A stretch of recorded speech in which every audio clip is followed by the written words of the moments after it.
Hi everybody, Rebecca Bennis is going to review my course, LING 11, with using the ACCJC rubric. So what we have is the rubric is here at the top, and then my course is here at the bottom, and we're looking at it through the teacher view because that is what the DE course reviewers will see.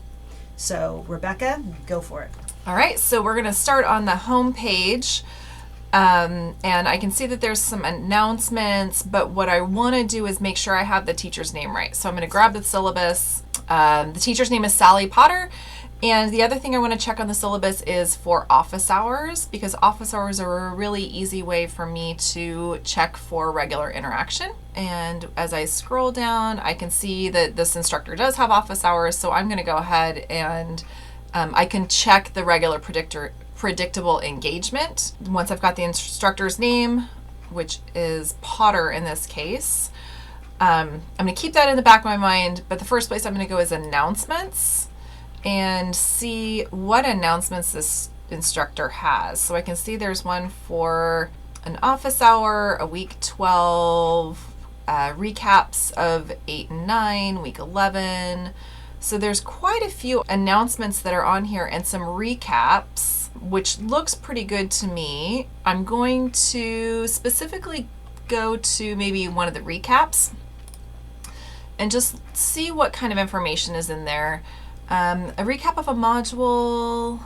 I loved your insightful answers. So what this is telling me is that the instructor is responding to questions and monitoring engaging students. So I would probably, because of the office hours and because of this recap, as long as there's several recaps in the announcements, I'm going to go ahead and say that both regular interactions are happening.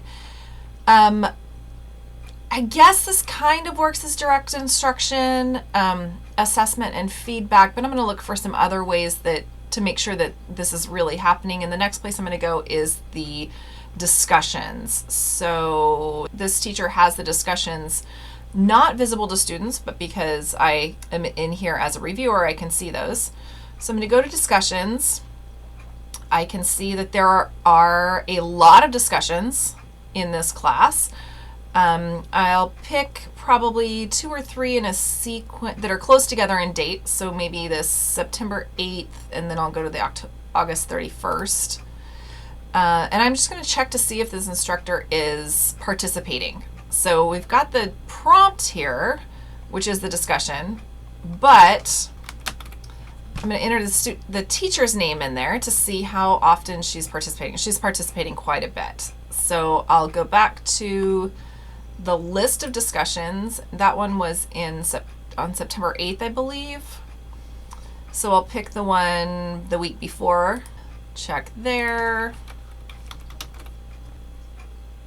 And I can see that she's participating there again as well.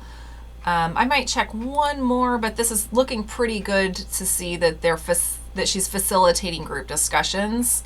So that was August, September. Maybe I'll pick one the beginning of October. I'll put and yeah, so she's in there fairly consistently. So I'm going to go ahead and click that facilitates group discussions. Can you click it? Click it. Yeah. Oh, I can click it. So she's facilitating. The office hour was regular, predictable, monitors, engages students, provides information and responses. That's happening in those discussions, and it's also happening in the announcements. Now, if I couldn't check these boxes, so this is plenty of boxes to check in order to say the course does meet substantive regular interaction. If for some reason I couldn't say that responses to questions were there, maybe I would go into grades. And in grades, I can see where this instructor is responding to students. Yeah. So I'm going to go into SpeedGrader. Okay, here. So something that has some comments. So this particular student got some very custom feedback, and that is showing me that there is feedback happening pretty well in the class. I'll take a look at some others. Oh, this is great feedback. If I'm seeing stuff that has this amount of feedback from the instructor that's custom to the student.